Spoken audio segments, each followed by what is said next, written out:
हम चैप्टर 6 पढ़ रहे थे, विश्व मानव अधिवास। सबसे पहले हमने मानव अधिवास के प्रकार पढ़ा, स्थायी और अस्थायी। उसके बाद में हमने ग्रामीण और नगरीय अधिवास पढ़ा, नगरीय अधिवासों की समस्याएं पढ़ी, नगरीय अधिवास के प्रकार पढ़े और फिर उनके अपने पढ़े प्रतिरूप। अब उसके बाद में हम बात करेंगे ग्रामीण अधिवासों की समस्याओं के बारे में। तो अब अपन ग्रामीण अधिवासों की समस्याएं कंप्लीट करेंगे। तो अत्यधिक जनसंख्या घनत्व,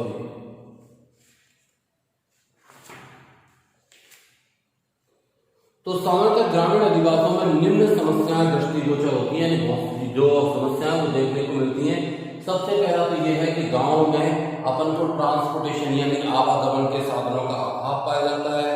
गांव तक पहुंचने के लिए सार्वजनिक साधनों का यानी सरकारी साधनों का अभाव होता है, व्यक्तिगत साधन ही उपलब्ध होते हैं और इसलिए साधन रहित लोगों के साथ आवागमन एक गंभीर समस्या होती है। जिनके पास अपने खुद के पर्सनल व्हीकल नहीं होते, उनको एक स्थान से दूसरे स्थान पर जाने में बहुत सारी समस्या होती है। स्वच्छ पेयजल का अभाव, आज भी गाँव में बड़ी मात्रा में कुएं, बोरिंग, नदियों और तालाबों से पानी पिया जाता है, जिसमें कई प्रकार के अवांछनीय यानी जिनकी जरूरत नहीं है वो तत्व मिले रहते हैं, जिसे अपन प्रदूषण कहते हैं, और उसकी वजह से लोगों के स्वास्थ्य पर विपरीत प्रभाव पड़ता है। तो वर्तमान में पेयजल की समस्या ग्रामीण अधिवासों में विकराल रूप धारण करती जा रही है और वहां के निवासी कई बीमारियों के शिकार हो रहे हैं। स्वास्थ्य सेवाओं का अभाव, यहाँ के निवासियों को छोटी छोटी स्वास्थ्य सुविधाओं के लिए समीपवर्ती नगरों में जाना पड़ता है। आवागमन के साधनों के अभाव से समय पर उपचार नहीं मिलने के कारण मरीज की मृत्यु तक हो जाती है। विद्युत आपूर्ति का अभाव है, ग्रामीण अधिवासों में नियमित और पर्याप्त विद्युत आपूर्ति का अभाव पाया जाता है, इसलिए दैनिक एवं कृषि कार्यों में बाधा उत्पन्न होती है। क्योंकि देखिए गाँव में जो लाइट आती है वो पूरे टाइम में आकर कम समय के लिए आती है और कम समय में खेतों में सिंचाई पूरी नहीं हो पाती, बच्चों को पढ़ने के लिए पर्याप्त मात्रा में इलेक्ट्रिसिटी भी उपलब्ध नहीं हो पाती, रोजगार के अवसर नहीं होना। गांव में मुख्य रूप से खेती के अलावा दूसरा कोई रोजगार का साधन नहीं है। खेती की जमीन कम होती चली जा रही है। जो पढ़े लिखे युवा वर्ग हैं वो नौकरी और रोजगार की तलाश में बड़ी मात्रा में गांव से शहरों की तरफ पलायन कर रहे हैं। तो अवसर नहीं होने के कारण तीन प्रकार की बेरोजगारी पाई जाती है, पूर्ण बेरोजगारी, छिपी हुई बेरोजगारी और मौसमी बेरोजगारी। देखिए पूर्ण बेरोजगारी में दिया बंदे के पास किसी प्रकार का काम नहीं है। छिपी हुई बेरोजगारी में क्या होता है, एक बीघा खेत है उसको एक बंदा संभाल सकता है, लेकिन परिवार में जब कोई जॉब में होने के कारण पूरा परिवार उसमें लगा हुआ है, काम करते हुए दिख तो रहे होते हैं कि हाँ इतने लोग इसमें काम कर रहे हैं, लेकिन उनको अपनी इनकम नहीं होती। इस प्रकार की बेरोजगारी को अपन छिपी हुई बेरोजगारी कहते हैं। और मौसमी बेरोजगारी में देखिए आजकल खेती में जो काम है अधिकतर मशीनों की सहायता से किया जाता है। खेतों की बुवाई ट्रैक्टर के द्वारा की जाती है, फसलों की कटाई भी मशीनों के द्वारा की जाती है। खेत में मुश्किल से पूरे साल में एक बंदे के पास 2 महीने का काम होता है, बाकी के 10 महीने वो बेरोजगार होता है। जब खेती का टाइम आता है तब उसके पास जॉब होता है, जब खेती का टाइम नहीं होता तो उसके पास जॉब नहीं होता। और इस तरह की बेरोजगारी को अपन मौसमी बेरोजगारी कहते हैं। फिर सूचना तकनीकी और दूरभाष सुविधाओं का अभाव, इसका कारण ग्रामीण अधिवास सूचना तकनीक और इंटरनेट से नहीं जुड़ पाते। जैसे छोटे छोटे कार्यों के लिए उनको समीपवर्ती यानी आसपास के क्षेत्रों में जाना पड़ता है और इस प्रकार से अधिक धन और समय दोनों का ही दुरुपयोग होता है। उच्च शिक्षा और तकनीकी शिक्षा संस्थानों का अभाव, ग्रामीण क्षेत्रों में 8वीं या 10वीं तक ही स्कूल होते हैं, उसके आगे की एजुकेशन लेनी है तो आपको शहरों या नगरों या कस्बों की तरफ जाना पड़ता है। बहुत सारे बच्चे अफोर्ड कर पाते हैं, बहुत सारे बच्चों को उनके माँ बाप वहां नहीं भेज पाते, जिससे कि उनका शिक्षा का जो सफर है वही खत्म हो जाता है। नेक्स्ट जो हम बात करें नगरीय अधिवास की, देखिए मैंने आपको बताया ग्रामीण अधिवास होते हैं जहाँ पर जो लोग गांव में रहते हैं और जो प्राथमिक व्यवसाय में 75% से ज्यादा लोग जुड़े होते हैं, अपन उन्हें ग्रामीण अधिवास कहते हैं। नगरीय अधिवास जो नगरों में निवास करते हैं और जहाँ के लोग 75% से अधिक गैर प्राथमिक यानी प्राथमिक क्रियाकलाप के अलावा जिन व्यवसायों में जुड़े होते हैं उन्हें अपन नगरीय अधिवास कहते हैं। और इसकी अपन बात करें तो नगरीय अधिवास अपने आकार उपलब्ध सुविधाएं संपादित किए जाने वाले कार्य और जनसंख्या के आधार से किए जाते हैं। जो निम्नानुसार है। नगर 1 लाख से अधिक, सॉरी कुछ छूट गया, हाँ, तो नगरीय अधिवास, नगरीय अधिवासों का अर्थव्यवस्था, निर्माण, उद्योग, परिवहन, व्यापार, वाणिज्य, संचार, शिक्षा, चिकित्सा, प्रसाधन, न्याय और अन्य सेवाओं पर निर्भर करती है। दूसरे शब्दों में नगरीय अर्थव्यवस्था द्वितीय, तृतीय और चतुर्थ व्यवसायों पर और पंचम व्यवसाय पर निर्भर करती है। नगरीय अधिवास की 3 जो विशेषताएं वो निम्न है। सबसे पहले वहां पर जनसंख्या घनत्व बहुत ज्यादा होता है।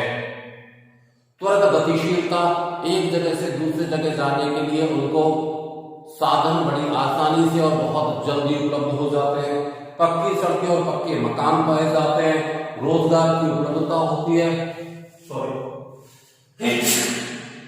अगर किसी व्यक्ति को किसी रोजगार की तलाश में तो नगरों में आसानी से रोजगार उपलब्ध हो जाते हैं। यातायात के व्यक्तिगत और सार्वजनिक दोनों प्रकार के साधन उपलब्ध होते हैं। उच्च शिक्षा और गहन चिकित्सा दोनों व्यवस्थाएं पाई जाती है, यानी मेडिकल की बेस्ट फैसिलिटीज और एजुकेशन की भी बेस्ट फैसिलिटीज यहां पाई जाती है। 50% यदि जनसंख्या गैर प्राथमिक व्यवसायों में संलग्न होती है। जटिल श्रम विभाजन है, हर व्यक्ति अलग तरह का काम करता है जिसमें वो एक्सपर्ट होता है। सामाजिक प्रगाढ़ता का अभाव होता है, यहाँ पर सामाजिक बंधन नाम मात्र के भी नहीं पाए जाते। यहाँ पर लोग व्यक्तिगत उद्देश्यों को ज्यादा महत्व देते हैं बनस्पत सामाजिक महत्व के। तीव्र सामाजिक और आर्थिक अंतर होता है, यहाँ पर कुछ लोग बहुत ज्यादा अमीर होते हैं और कुछ लोग बहुत ज्यादा गरीब होते हैं, तो सामाजिक अंतर और या आर्थिक अंतर बहुत ज्यादा पाया जाता है। अब अपन नगरीय बस्तियों का जो वर्गीकरण है वो कुछ निम्नलिखित आधारों पर किया जाता है, उन आधारों की चर्चा कर रहे हैं। तो जनसंख्या का आकार, अधिकांश देशों में नगरीय क्षेत्रों को परिभाषित करने के लिए जनसंख्या आकार को प्रमुख माना जाता है, यानी किसी क्षेत्र को नगर कहे जाने के लिए उस क्षेत्र की जनसंख्या का होना ये मायने रखता है। विश्व के अलग अलग देशों में नगरीय क्षेत्रों की श्रेणी में आने के लिए जनसंख्या की न्यूनतम सीमा डेनमार्क, स्वीडन, फिनलैंड में 250, आइसलैंड में 3000, कनाडा व वेनेजुएला में 1000, कोलंबिया में 1500, पुर्तगाल, अर्जेंटीना में 2000, संयुक्त राज्य अमेरिका और थाईलैंड में, जापान में 3000, भारत में 500 व्यक्ति निर्धारित की गई है। अगर किसी क्षेत्र को अपना नगर कहना है तो वहां पर बेटा जी सबसे पहले 5000 की जनसंख्या होनी चाहिए भारत में, और इसके साथ साथ में 400 व्यक्ति प्रति वर्ग किलोमीटर का जनसंख्या घनत्व होना चाहिए, और प्राथमिक व्यवसायों में जनसंख्या की संलग्नता को भी देखा जाता है। फिर अपन बात करें व्यवसायिक संरचना। नगरीय बस्ती के जनसंख्या के आधार में इटली जैसे कुछ देशों में 50% से अधिक जनसंख्या का गैर कृषि कार्यों में संलग्न होना चाहिए। भारत में मापदंड 75% से अधिक है। यहाँ प्रमुख आर्थिक गतिविधियां भी नगरीय बस्तियों के मापदंड माना जाता है। प्रशासन, कुछ देशों में बस्तियों को नगरीय बस्तियों में सम्मिलित करने के लिए प्रशासनिक ढांचों के मापदंड को माना जाता है। जैसे भारत में किसी नगर में नगर पालिका, नगर परिषद, जिला परिषद, छावनी बोर्ड जैसी अधिसूचित संस्थाएं पाई जाएंगी तो उसको नगरीय क्षेत्रों में शामिल माना जाता है। ब्राजील और बोलिविया में जनसंख्या के आकार के आधार के स्थान पर वहां पर प्रशासनिक केंद्र को नगरीय केंद्र माना जाता है।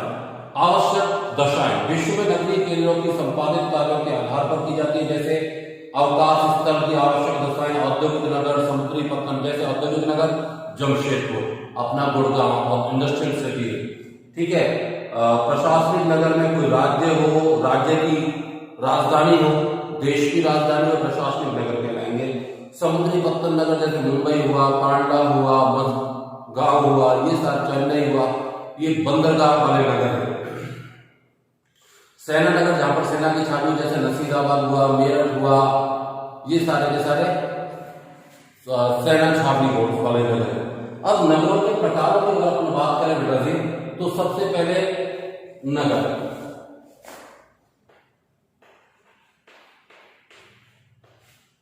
नगरों का अगर अपन वर्गीकरण करें तो सबसे पहले नगर, तो 1 लाख से अधिक किंतु 10 लाख से कम जनसंख्या वाले, यानी 1 लाख से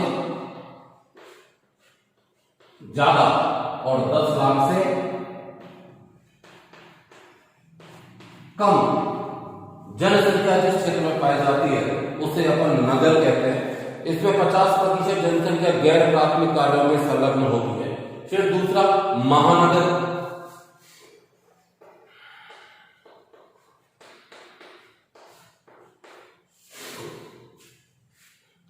10 लाख से अधिक जनसंख्या को, यानी 10 लाख से ज्यादा जहां जनसंख्या पाई जाती है उसे अपन महानगर कहते हैं। औद्योगिक, व्यापार, प्रशासनिक और शैक्षिक गतिविधियों के ये केंद्र होते हैं। जैसे भारत में जयपुर, जोधपुर, कोटा नगर इन्हें मेट्रो सिटी भी कहते हैं। इनका दूसरा नाम होता है मेट्रो सिटी भी इनको कहा जाता है। फिर तीसरा है सन्नगर।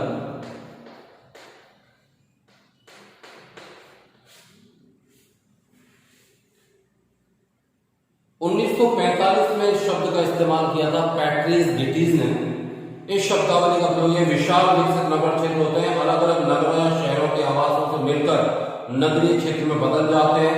ग्रेटर लंदन, टोक्यो, शिकागो इसके उदाहरण है। भारत में ग्वालियर, लश्कर मुराद, दिल्ली गुड़गांव, दिल्ली नोएडा ये इसके उदाहरण है। फिर बृहत नगर, अंग्रेजी में इसे मेगालोपोलिस,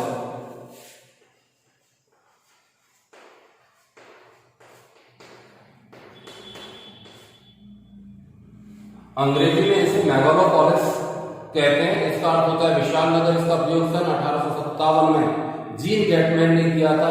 ये अत्यंत बड़े नगर होते हैं और इनकी जनसंख्या 50 लाख से अधिक होती है। इन नगरों को विश्व नगर भी कहते हैं, जैसे greater London, Tokyo, Paris, New York, Moscow, Beijing, Kolkata, Mumbai, Delhi, Chennai. ये सारे के सारे नगरों का वर्गीकरण है। अपना जो नेक्स्ट टॉपिक है बेटा उसके बारे में हम बात करें, नगरीय अधिवासों की समस्या।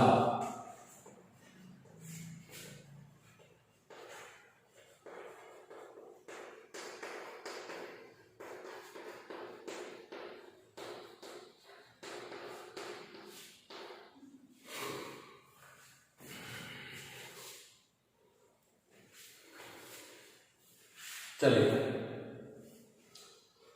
पहला रिश्ता है अत्यधिक जनसंख्या घनत्व और नगरों का बढ़ता आकार।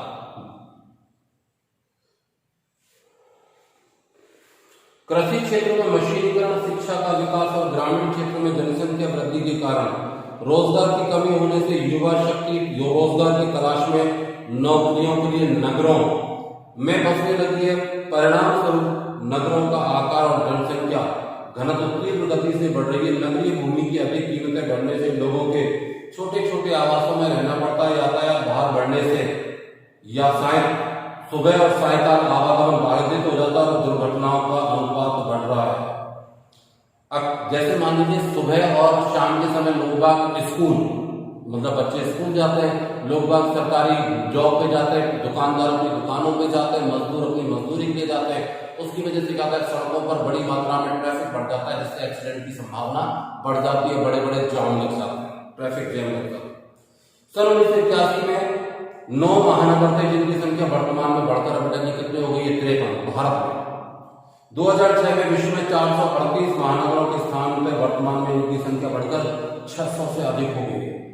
गंदी बस्तियों का प्रादुर्भाव, नगरों में जनसंख्या तथा घनत्व में वृद्धि के साथ आदिवासी वनों की कमी और गंदी बस्तियों का प्रादुर्भाव हो रहा है। देखिए, नगरों में जमीन वैसे कम होती है और महंगी होती है, जिसकी वजह से जनसंख्या बढ़ती है तो उनमें बड़ी मात्रा में गंदी बस्तियां बढ़ना शुरू हो जाती है। औद्योगिक और व्यापारिक महानगरों में तो छोटे से कमरे में पूरा परिवार रहता है। ये बस्तियां प्रकाश, वायु, स्वच्छ पेयजल की सुविधाओं से वंचित है। मुंबई में लगभग 10% लोग गंदी बस्तियों में निवास करते हैं और 60% लोग सड़कों पर गुजारते हैं। यानी मुंबई की पॉपुलेशन को आप 100% मान लें तो 60% सड़कों पे, 10% गंदी बस्तियों में और 30% लोगों के पास ही मकान है। जरूरी नहीं है कि उनके खुद के। पर्यावरण प्रदूषण, नगरीकरण के कारण नगरों में अनेक प्रकार की पर्यावरणीय प्रदूषण सबकी समस्या बढ़ती जा रही है। उद्योगों की चिमनी से निकलता हुआ काला धुआं, बाधित परिवहन के कारण वाहनों से निकलता धुआं वायुमंडल में प्रदूषित करता है, जो मानव और पशुओं के साथ वनस्पति पर कुप्रभाव डालता है। प्रदूषित वायु से हृदय, श्वसन, नाड़ी तंत्र और मानसिक स्वास्थ्य तथा त्वचा संबंधी रोगों की अत्यधिकता बढ़ रही है।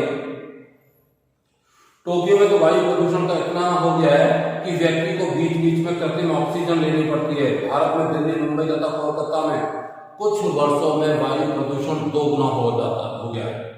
ऐसा कहा जाता है बेटा जी कि बीजिंग और संघाई में अगर कोई व्यक्ति जो स्मोक नहीं भी करता, अगर वो एक दिन वहां पर रहता है तो वो कई सिगरेटों मतलब 40 सिगरेटों के बराबर धुआं अपने अंदर ले लेता है, प्रदूषित धुआं जो वहां के वातावरण में पाया जाता है। खैर, उपभोक्ता वस्तुओं का उच्च मूल्य, नगरों में दैनिक उपयोग की वस्तुएं जैसे दूध, घी, फल, सब्जी आदि समीपवर्ती क्षेत्रों से आती है और दूर क्षेत्रों में परिवहन व्यय, दलालों और मुनाफा वसूली से ये पदार्थ महंगे हो जाते हैं, जिससे उनकी कीमतें बहुत ज्यादा बढ़ जाती है। खाद्य पदार्थों में मिलावट, व्यापारी लोग ज्यादा मुनाफा कमाने के लिए उसमें कई प्रकार की मिलावट करते हैं और मिलावटी भोजन सामग्री नागरिकों के स्वास्थ्य पर प्रतिकूल प्रभाव डालती है, जिससे उन नागरिकों को अनेक बीमारियों का सामना करना पड़ता है। अपराधों का बढ़ता स्तर, ग्रामीण क्षेत्रों में रोजगार की तलाश में नगरों में आने वाली जनसंख्या में पुरुषों की संख्या अधिक होती है, जिससे नगरों में लिंगानुपात का संतुलन बिगड़ जाता है। परिणाम स्वरूप अपहरण, दुष्कर्म आदि घटनाएं बढ़ जाती हैं। पर्याप्त मजदूरी नहीं मिलने या शीघ्र धनवान बनने के लालच में युवा वर्ग समाज कंटकों के चक्कर में थोड़े से रुपयों की खातिर अपराध कर लेते हैं। यानी जो यंग एज के लड़के ना एकदम से पैसा जल्दी कमाने के लिए उल्टे सीधे कामों में लग जाते हैं, जिसमें अपहरण करना, जेब काटना, चोरी, बैंक लूट, हत्या जैसी घटनाएं समाचार पत्रों में, दूरदर्शन के माध्यम से दिन भर सुनने को मिलती है। पुलिस और प्रशासन भी लगातार चौकन्ना रहने पर भी अपराधों की संख्या लगातार बढ़ती चली जा रही है। तीव्र सामाजिक आर्थिक विषमता और सामाजिक असहयोग, नगरों में मकानों और संसाधनों की उपलब्धता में अंतर होने से सामाजिक आर्थिक विषमताएं दृष्टिगोचर होती हैं। व्यक्तिगत स्वार्थ से प्रेरित होने के कारण सामाजिक सहयोग की भावना का अभाव पाया जाता है। महानगरों में तो एक तरफ गगनचुंबी विशाल वातानुकूलित इमारतें दिखाई देती है, वहीं दूसरी तरफ फुटपाथ में खुले आसमान के नीचे जीवन यापन का संघर्ष दिखाई देता है। स्वास्थ्य और चिकित्सा सुविधाओं की कमी, नगरों में जनसंख्या वृद्धि के कारण प्रदूषण बढ़ने से नगरीय लोग ग्रसित हो जाते हैं, रोगों से ग्रसित हो जाते हैं और जनसंख्या के अनुपात में चिकित्सा सुविधाएं और चिकित्सालयों की कमी होती है। निजी महंगी चिकित्सा सुविधाएं आम जनता की पहुंच से दूर होती हैं, इससे व्यक्तियों को समय पर पूरी चिकित्सा सुविधाएं नहीं मिल पाती। अब हम बात करें बेटा जी नेक्स्ट कच्ची बस्तियों की समस्या और समाधान।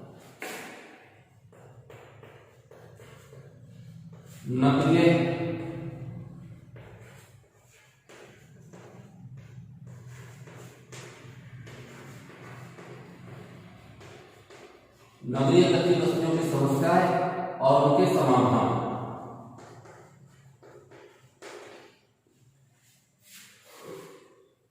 तो नगरीय कच्ची बस्तियां रेलमार्ग, सड़कों, नालों आदि के सहारे विकसित अभावग्रस्त अस्थायी और स्थायी छत से बनी झोपड़पट्टियां होती हैं, जिनमें सड़कों के नाम पर 2 से 4 फीट चौड़ी घुमावदार उबड़-खाबड़ गलियां होती हैं। ये बस्तियां न्यूनतम और अवांछित नगरीय क्षेत्र होती है, जहां जीर्ण मकान यानी टूटे फूटे मकान, खुली हवा, पेयजल और स्वास्थ्य की निम्न सुविधाएं और टॉयलेट जैसी मूलभूत आवश्यकताओं का अभाव पाया जाता है। ये क्षेत्र बहुत ही भीड़ भाड़ वाले, पतले सटले घुमावदार गलियां और आग जैसे गंभीर खतरों के जोखिम से युक्त होती है। यहाँ के निवासी कम वेतन और जोखिम कार्य करने के लिए विवश होते हैं। अल्प पोषण से निवासियों के विभिन्न रोगों और बीमारियों की संभावना लगातार बनी रहती है। ये लोग अपने बच्चों के लिए उचित शिक्षा का खर्च भी वहन नहीं कर पाते। गरीबी इन्हें शराब, अपराध, पलायन, गुंडागर्दी, नशीली दवाओं के सेवन और सामाजिक बहिष्कार की तरफ अग्रसर करती है। नगरों, महानगरों में बसे ऐसे स्थानों को स्लम या गंदी बस्ती कहा जाता है। कच्ची बस्ती में वे लोग निवास करते हैं जो विवशता में रोजगार की तलाश में नगरीय क्षेत्रों में प्रवास करते हैं। धनाभाव यानी पैसे की कमी से पर्यावरण की दृष्टि से अनुकूल और निम्नलिखित क्षेत्रों पर कब्जा करके ये बस्तियां बसा लेते हैं और इनमें एक कमरे में पूरा परिवार निवास करता है। कच्ची बस्तियों में निम्नलिखित समस्याएं उभर कर सामने आती हैं। अस्वास्थ्य और पर्यावरण में आवासों का निर्माण, सड़कों का अभाव, पेयजल, प्रकाश व शुद्ध वायु की कमी, अत्यधिक भीड़ से संक्रमण का खतरा, कच्चे मकान होने से आग लग जाने का खतरा खतरा, शौचालय जैसे मूलभूत सुविधाओं का अभाव, शिक्षा हेतु विद्यार्थियों का अभाव, शिक्षा हेतु विद्यालयों का अभाव, कम मजदूरी में जोखिमपूर्ण कार्य करने से असुरक्षित जीवन, अल्प पोषण से विभिन्न रोगों का खतरा होता है क्योंकि जब बंदे को खाना ही कम मिलेगा तो रोगों से लड़ने की जो क्षमता है उसकी वो कम हो जाएंगी, तो उससे बीमारियां ज्यादा घेरेंगी। छोटे और कम ऊंचे असुरक्षित आवास, समाज द्वारा हेय दृष्टि से देखना, यानी गंदी बस्ती में रहने वाले लोगों को लोग बाइकआउट करते हैं। कानूनी व्यवस्था को बनाए रखने में समस्या। अब कच्ची बस्तियों के समाधान हेतु कुछ उपाय हैं जिनके बारे में अपन बात करेंगे। तो सरकार द्वारा निम्न दर पर आवास उपलब्ध कराना, कच्ची बस्तियों के स्थान पर बहुमंजिला यानी मल्टी स्टोरी बिल्डिंग्स बनाकर ऐसे लोगों को बसाने से वायु, प्रकाश, शौचालय की सुविधा स्वतः ही पूरी हो जाएगी। स्वास्थ्यप्रद वातावरण में जीवन प्रत्याशा भी बढ़ जाएगी। कोटा और अहमदाबाद की तर्ज पर कच्ची बस्तियों के लोगों को निम्नतर दर पर आसान किस्तों पर परिवार के आकार के अनुसार आवास उपलब्ध कराए जाने चाहिए।